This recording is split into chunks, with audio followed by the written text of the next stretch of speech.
Hi there, this is Ranjit, and in this video, we'll be doing a camera comparison of this new Honor 9N with the Redmi Note 5 Pro. And you might be thinking I'm nuts. The thing is that I unboxed this Honor 9N just a few days back, and when I took some sample shots with this one, the camera performance was actually pretty surprising. In fact, it is much improved to the Honor 7X and other Honor phones in the budget range. So I decided why not actually test it out and see how well it does when we compare it side by side with the Redmi Note 5 Pro. And I'll show you all the samples side by side. But before that, let me quickly give you a physical overview of these devices. So before I show you the camera comparison, here are both the devices, and in terms of looks, I would say this Honor 9N looks a little bit more modern because of that notch design.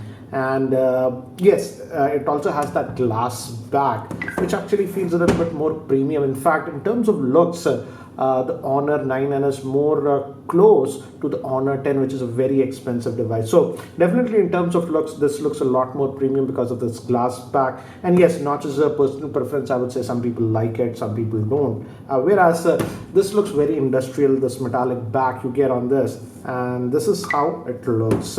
So yeah, this one comes in the screen aspect ratio 18:9. This one has that modern 19:9 screen aspect ratio. So that's what it is. Now let me actually show you the sample shots side by side so that you can decide which one is doing a better job. So here are the pictures side by side, and I have taken these pictures in full auto mode. And one thing I noticed immediately is that the Honor 9 pictures are a little bit more brighter in this environment. As you can see, I zoomed up in this picture, and yes, the Honor 9N picture is a lot more vibrant, I would say brighter, but the contrast I feel on the Redmi Note 5 Pro was better. For this picture, I took the picture of sky. It was a very overcast, cloudy day, and here the Honor actually does a lot better in terms of color accuracy. It was a very overcast and cloudy day, and the colors are more accurate on the Honor compared to the Redmi Note 5 Pro. On the Redmi Note 5 Pro, it doesn't look like a very overcast day. In this picture, I would say I would pick the Honor 9N. The colors are just more vibrant and pleasing compared to the Redmi Note 5 Pro. Here, I would give the vote to the Redmi Note 5 Pro. Overall exposure was done better on the Redmi Note 5 Pro in my opinion. You notice that slight color difference between both the devices. Again, I'll let you judge which one do you think is better in this picture. Both did a good job in this picture, but the picture is slightly more saturated with some punchy colors on the Honor 9N compared to the Redmi Note 5 Pro. Now moving to human subjects, here again I took the pictures with both, and I feel the exposure, at least on my face, was done better with the Honor. And now I enabled the portrait mode on both the cameras, and the Honor actually makes the picture a lot brighter if you use the portrait mode. But again, you be a judge, which one do you guys like?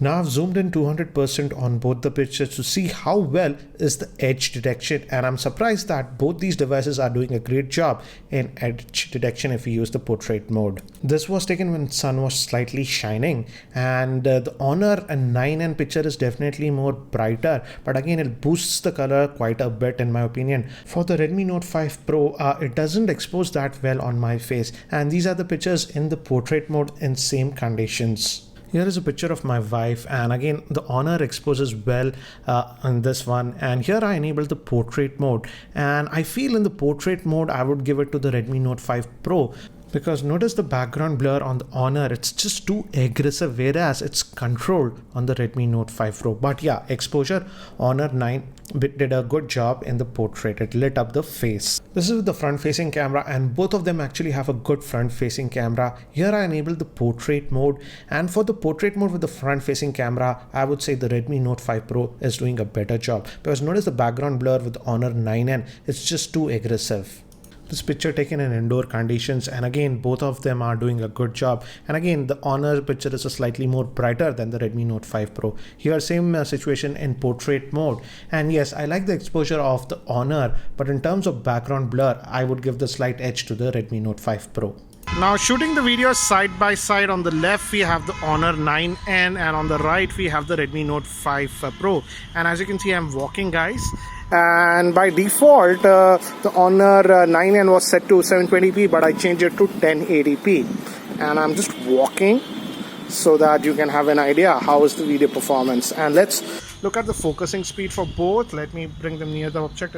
Both are in focus, and out they are again in focus. Again, as you can see, both are doing in terms of autofocusing actually the job pretty well. Now, recording this video with the front-facing camera of the Redmi Note 5 Pro, and the audio is also being recorded via its internal microphone, and I've set the resolution to full HD.